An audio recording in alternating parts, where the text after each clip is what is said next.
We're here in Bethlehem where, yes, great news everyone, MusikFest will be live and in person. Kristi Fulkerson joined by Kassie Hilgert, President and CEO of ArtsQuest. It has to feel good to hear those words, live and in person. It feels fantastic. It's been a long time coming, a long 16 months, but we are thrilled to be back and in person.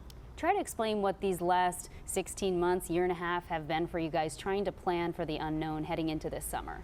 You know, this last 16 months, really for any festival that was trying to figure out what to do, we went through the same thing they did. You had to have a different plan by the week. Things were changing so rapidly.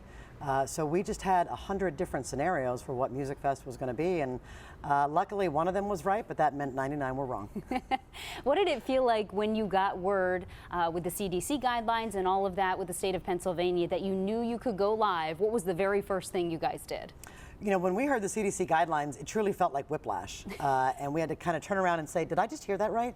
But our first call really was to the city. They're such great partners, and as we've done throughout this entire pandemic, it was to call them literally and say, we really can do this in person.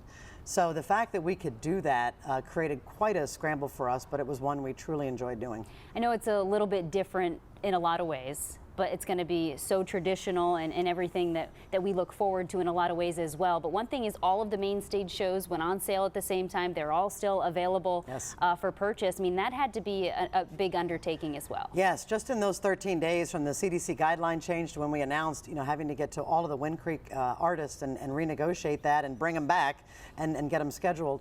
We've never released all 10 shows at one time, and this year it's 11 with the preview night.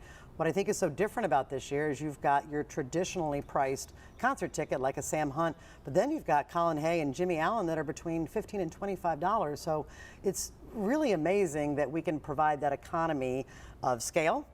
So that anybody can come enjoy the Wind Creek main stage show. You mentioned the economy. Can you speak to the impact that having MusikFest is able to provide for this area, for the artisans, you know, on a smaller scale, but the businesses as well? You know, I think what's so special about MusikFest is that it is a small microcosm of our larger economy. So when MusikFest can go on, it means that the 60 food vendors are able to generate revenue. It means the surrounding restaurants, the hotels, all that we need from tents and stages and tables and chairs and production, all of that machine starts to come back to life.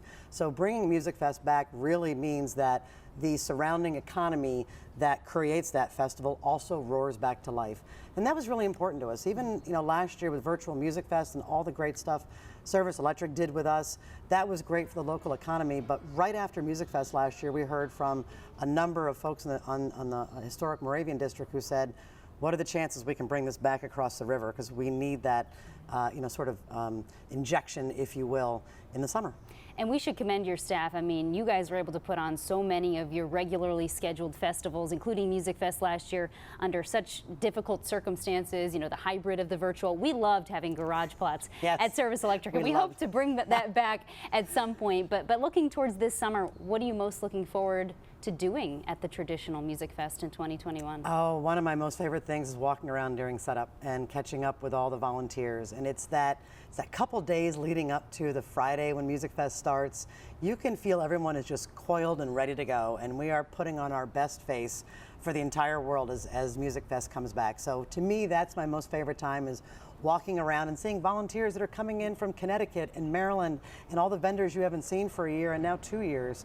So I'm looking forward to that setup and that first song that sort of breaks the silence at MusikFest. Well, speaking of volunteers, I know it takes an awful lot of manpower, woman power to get that going each and every year. I think 2,000 volunteers a day. What do people need to know about how they can participate this year? So we certainly need volunteers, just like everyone does, and I would encourage people not to just volunteer for MusikFest, but all the other events that are happening in Bethlehem. You can go to musikfest.org, but we do try to get about 500 volunteers a day on site. So over 10 days, that tells you how many we need. So if anybody has an inkling, now is the time to reach out, because we definitely need those volunteers. And listen, this is how MusikFest started, and it's how MusikFest is going to continue. So we're thrilled to have the support of the community, but we certainly need it now more than ever. I know there's a lot of anticipation for MusikFest. It is coming quickly this August, but you have an awful lot of programming happening now too. Live music and festivals right here on the Steel Stacks campus. Yeah, we've got a lot of great entertainment. On Saturday and Sunday, we've got our Levitt shows. So those are the free shows on the Levitt lawn.